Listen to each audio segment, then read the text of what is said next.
प्रश्न एक,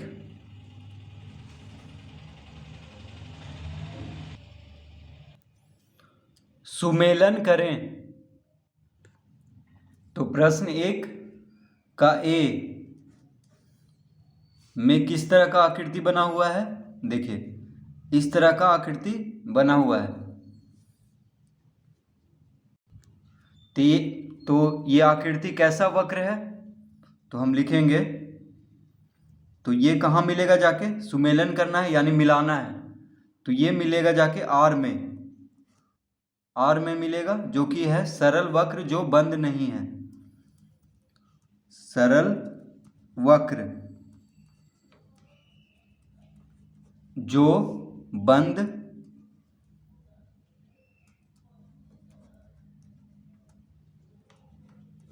नहीं है। तो ये कैसा वक्र है? सरल वक्र है। देखिए सरल का मतलब हुआ अपने आप को प्रतिच्छेद नहीं कर रहा है, एक बिंदु से शुरू हुआ है और अपने आप को प्रतिच्छेद ये नहीं कर रहा है कहीं पे, तो इसको सरल वक्र कहते हैं। ठीक है, तो सरल वक्र जो बंद नहीं है, और बंद भी नहीं है, खुला हुआ है। देखिए बंद नहीं है चारों तरफ से, तो ये कैसा वक्र है? सरल वक्र जो बंद नहीं है। बी में किस तरह का आकृति है? तो बी में है इस तरह का आकृति है। ठीक है,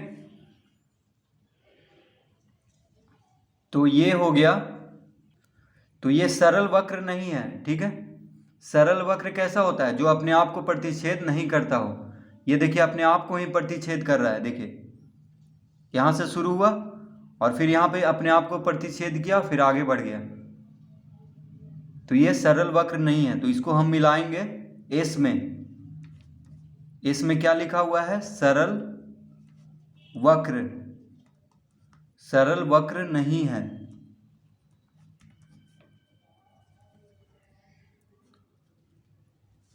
ये सरल वक्र नहीं है। तो ये जो आकृति है वो सरल वक्र नहीं है। तो एस में मिलाएंगे, यानी सुमेलन करना है, तो इसको कहाँ पे मिलेगा? ये एस में, जो कि लिखा हुआ है सरल वक्र नहीं है। सी में एक वृत्त है। देखिए एक गोल सा वृत्त है, तो ये कहाँ मिलेगा जाके? तो ये मिलेगा जाके पी में। कहाँ मिलेगा? पी में। पी में क्या लिखा हुआ है? सरल बंद वक्र है। सरल बंद वक्र है। तो ये कैसा वक्र है? सरल बंद वक्र है। सरल मतलब ये अपने आप को देखिए प्रतिच्छेद नहीं कर रहा है, जहां से शुरू हुआ है वहीं पे जाके मिल गया है, तो इसको क्या कहेंगे? बंद वक्र। बंद मतलब क्या हुआ? जहां से शुरू होता है, जिस बिंदु से आरंभ हुआ है यानी शुरू हुआ है, वहीं पे जाके मिल जाना क्या कहते हैं? बंद वक्र। तो ये बंद है देखिए चारों तरफ से, और सरल भी है क्योंकि अपने आप को प्रतिच्छेद नहीं कर रहा है, तो सरल बंद वक्र है, इसको हम कहेंगे। डी में किस तरह का आकृति है? देखिए डी में जो है इस तरह का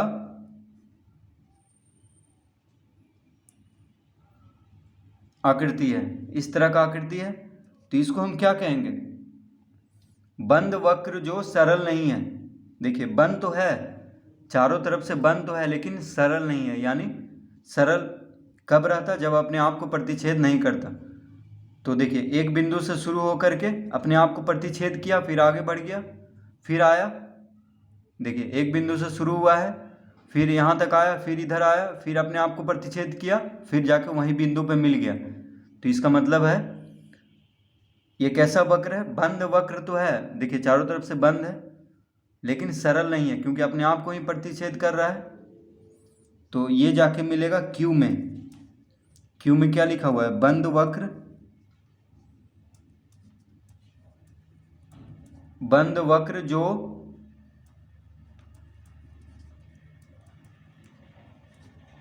सरल नहीं है, बंद वक्र जो सरल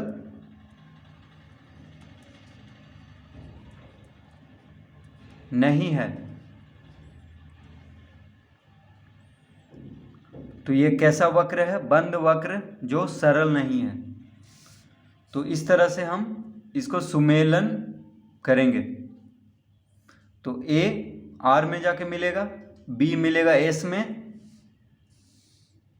सी मिलेगा जाके पी में, और डी मिलेगा क्यू में।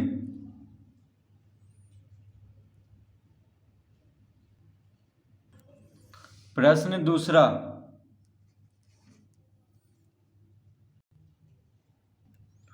उत्तल चतुर्भुज के कोनों की मापों का योगफल क्या है? यदि चतुर्भुज उत्तल ना हो तो क्या यह गुण लागू होगा? तो इस प्रश्न में कह रहा है उत्तल चतुर्भुज। तो उत्तल चतुर्भुज क्या होता है? वह चतुर्भुज जिसके विकर्णों का कोई भी भाग इसके बहिर्भाग में नहीं होता है। देखिए पहले हम इसको समझा लेते हैं। पहले दूसरा पेज में देखिए, उत्तल चतुर्भुज मतलब हो गया, देखिए एक क्या है? चतुर्भुज है, इसको कहेंगे उत्तल चतुर्भुज। क्यों कहेंगे? क्योंकि इसका विकर्ण जो है, देखिए ये विकर्ण हुआ इसका, और एक विकर्ण हुआ ये, दोनों विकर्ण इसके अंदर में ही है, बाहर में नहीं है। अगर इसका विकर्ण बाहर हो जाए तो उसको कहेंगे अवतल चतुर्भुज। तो ये कैसा चतुर्भुज है? उत्तल चतुर्भुज है। कैसा है?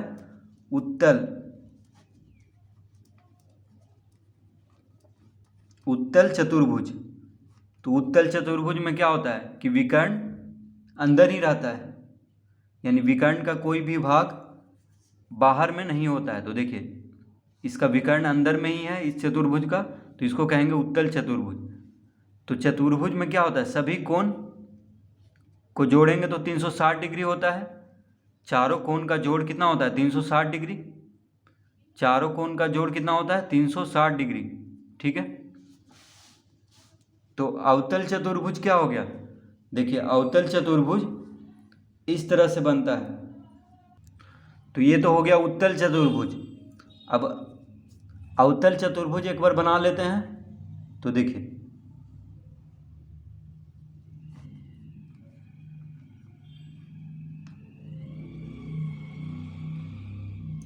ये है अवतल चतुर्भुज। इसमें भी देखिए 4 भुजा है, माफ कीजिए ये तो 5 भुजा वाला बन गया है, 4 भुजा वाला बनाते हैं। तो 4 भुजा वाला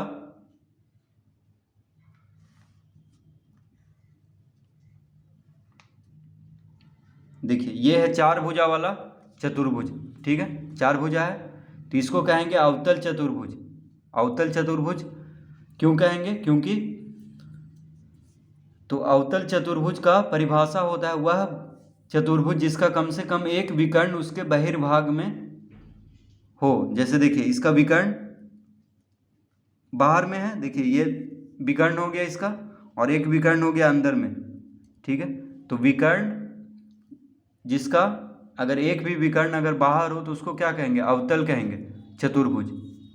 तो इसका विकर्ण कहाँ है? बाहर है, तो इसको अवतल चतुर्भुज कहेंगे। क्या कहेंगे? अवतल चतुर्भुज। ठीक है, इसको क्या कहेंगे? अवतल चतुर्भुज इसको कहेंगे, क्योंकि विकर्ण बाहर है। देखिए चतुर्भुज के अंदर नहीं है, जैसे इसमें इसका विकर्ण सब अंदर है। विकर्ण मतलब क्या हुआ?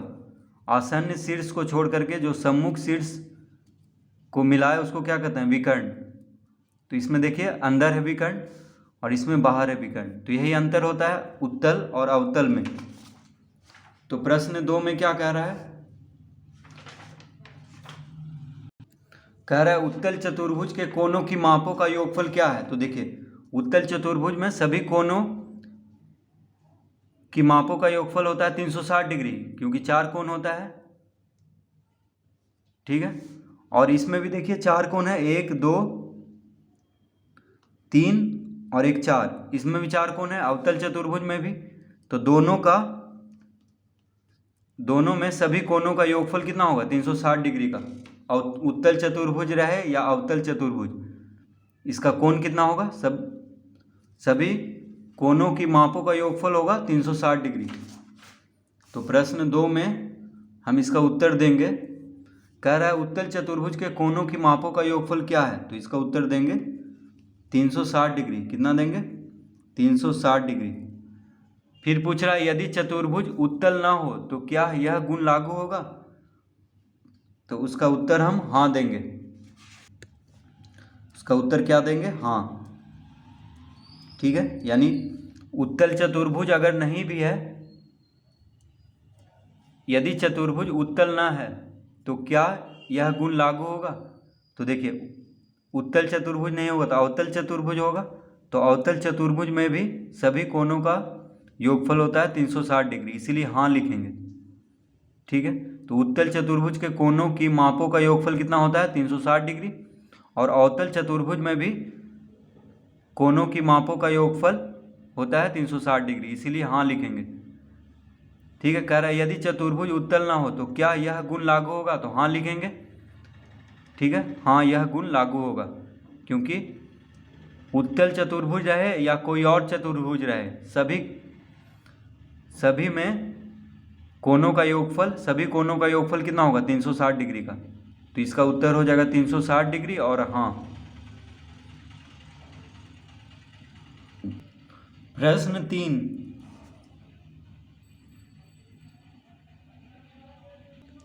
निम्नलिखित प्रत्येक में कितने विकर्ण हैं? तो तीसरा का पहला में क्या दिया हुआ है? देखिए तीसरा का पहला है एक त्रिभुज, एक त्रिभुज।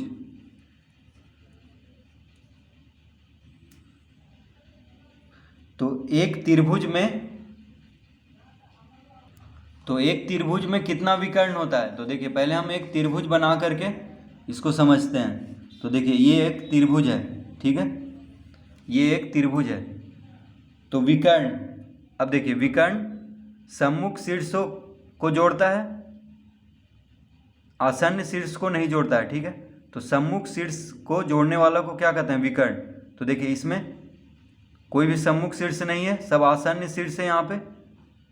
तो एक त्रिभुज में एक भी विकर्ण नहीं होता है। ठीक है, तो इसका एक त्रिभुज में विकर्णों की संख्या कितना होता है? 0। देखिए इसमें कहीं भी विकर्ण हम नहीं मिला सकते हैं। देखिए ये तो भुजा है, अगर यहाँ से यहाँ मिला देंगे तो ये तो भुजा है। ठीक है, और यहाँ पे मिलाएंगे तो यहाँ पे तो होगा नहीं, क्योंकि शीर्ष, दो शीर्ष को जोड़ता है विकर्ण। विकर्ण क्या करता है? दो शीर्ष को जोड़ता है जो कि सामने वाला हो, आसन्न शीर्ष को जोड़ने वाला नहीं।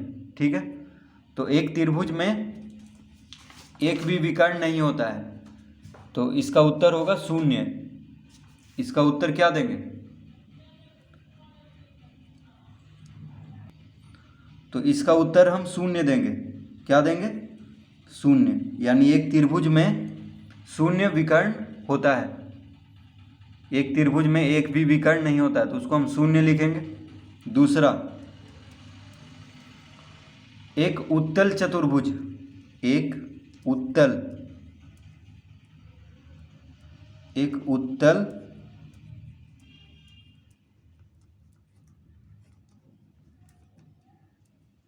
उत्तल चतुर्भुज में कितना विकर्ण होता है? तो पहले हम एक उत्तल चतुर्भुज बना लेते हैं। देखिए उत्तल मतलब हम अभी समझाए थे कि जिसका विकर्ण बाहर नहीं हो, उस चतुर्भुज के बाहर नहीं हो। जैसे देखिए उत्तल चतुर्भुज में ये सब आ गया, जिसका विकर्ण अंदर रहे। तो देखिए एक उत्तल चतुर्भुज में, ये उत्तल चतुर्भुज है। अब इसका विकर्ण हम बना लेते हैं। देखिए ये विकर्ण हो गया 1 और ये हो गया 2। देखिए सम्मुख शीर्ष को जोड़ने वाला को क्या कहते हैं? विकर्ण। सम्मुख शीर्ष को जोड़ने वाला एक विकर्ण ये हो गया और एक विकर्ण हो गया ये। ठीक है, तो उत्तल चतुर्भुज में क्या होता है? वह चतुर्भुज जिसके विकर्णों का कोई भी भाग इसके बहिर्भाग में नहीं हो। ठीक है, देखिए बाहर नहीं है, तो इसको क्या कहेंगे? उत्तल चतुर्भुज। तो उत्तल चतुर्भुज में 2 विकर्ण होता है। देखिए 1 2, उत्तल चतुर्भुज में क्या होता है? 2 विकर्ण। तो उत्तल चतुर्भुज रहे तो क्या लिखेंगे? उसका विकर्णों की संख्या 2। एक उत्तल चतुर्भुज में 2 विकर्ण। तीसरा, तीसरा है एक सम षडभुज। एक सम षडभुज।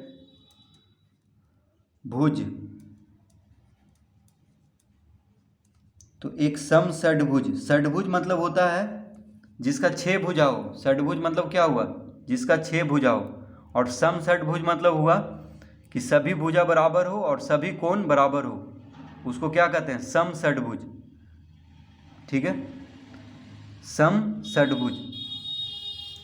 तो षडभुज मतलब 6 भुजा हुआ। षडभुज मतलब 6 भुजा वाले बहुभुज को क्या कहते हैं? षडभुज। और सम षडभुज में हो गया कि सभी भुजा बराबर हो, यानी 6 भुजा बराबर है और 6 कोण भी बराबर हो, तो उसको कहेंगे सम षडभुज। तो एक सम षडभुज में कितना विकर्ण होता है? तो इसको हम चित्र बना करके समझेंगे। देखिए, सम षडभुज मतलब क्या हुआ? सभी भुजा बराबर, सभी भुजा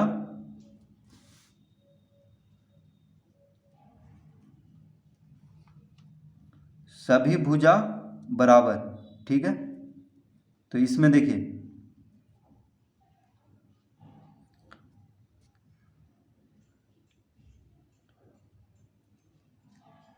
ये तो 7 भुजा वाला बन गया है, माफ कीजिए 6 भुजा वाला देखिए हम बनाते हैं यहाँ पे। ये 2 भुजा हुआ, ये 4 भुजा हुआ और ये 5 एक 6 भुजा हुआ। देखिए A B C D E F, ये कितना हुआ? 6 भुजा। और सभी भुजा यहाँ पे बराबर है। देखिए सभी भुजा यानी सभी भुजा इसमें बराबर है और सभी कोण बराबर है, तो इसको क्या कहेंगे? सम षडभुज। सभी कोण यहाँ पे बराबर है और सभी भुजा बराबर है, तो इसको क्या कहेंगे? सम षडभुज। सम मतलब हो गया सब कुछ बराबर, कोण और भुजा। ठीक है, तो इस तरह हम बना लेंगे सम षडभुज, यानी 6 भुजा होता है। तो देखिए इसमें कितना भुजा है? 1 2 3 4 5 6 भुजा है। तो षडभुज में सिर्फ अगर षडभुज रहेगा तो 6 भुजा बना देंगे। तो षडभुज में ये जरूरी नहीं कि सभी भुजा बराबर हो, बस 6 भुजा होना चाहिए। लेकिन जब सम षडभुज हो गया तो सभी भुजा बराबर होगा और सभी कोण बराबर होगा। ठीक है, अब यहाँ पे कह रहा है कि एक सम षडभुज में कितना विकर्ण होता है? तो देखिए हम विकर्ण यहाँ पे मिलाएंगे। विकर्ण यहाँ पे, तो देखिए एक विकर्ण यहाँ से यहाँ तक, दूसरा विकर्ण यहाँ से यहाँ तक। ठीक है, 2 विकर्ण हो गया। तीसरा विकर्ण यहाँ से यहाँ तक, तीसरा विकर्ण हो गया। चौथा विकर्ण देखिए यहाँ से यहाँ तक, चौथा विकर्ण हो गया। पांचवा सीधे सीधे लाएंगे एकदम, 5वां विकर्ण हो गया। ठीक है, 5वां विकर्ण हो गया।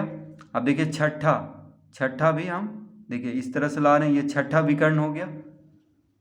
सातवां इधर से लाते हैं। देखिए ये हो गया, सब सीधा होना चाहिए स्केल से, हम बस समझाने के लिए देखिए इसी तरह कर रहे हैं। 7वां विकर्ण हो गया। ठीक है, 8वां विकर्ण देखिए यहाँ से यहाँ मिलेगा, 8वां विकर्ण हो गया। 9वां विकर्ण यहाँ से देखिए F से D तक, FD। ठीक है, तो इस तरह से यहाँ पे 9 विकर्ण होता है। सम षडभुज में कितना विकर्ण होता है? 9 विकर्ण। देखिए इसका नाम भी हम अगर लिखना चाहें तो लिख लीजिए, ऐसे समझ में नहीं आ रहा होगा। तो देखिए AE सबसे पहले हम बनाए थे, AE, उसके बाद BD विकर्ण हो गया। उसके बाद FC, देखिए FC, उसके बाद FB, उसके बाद FD, कितना हुआ? 1 2 3 4 5, FD हो गया। उसके बाद AC, देखिए AC इधर लिख लेते हैं, AC, उसके बाद EC, तो 7 हो गया। उसके बाद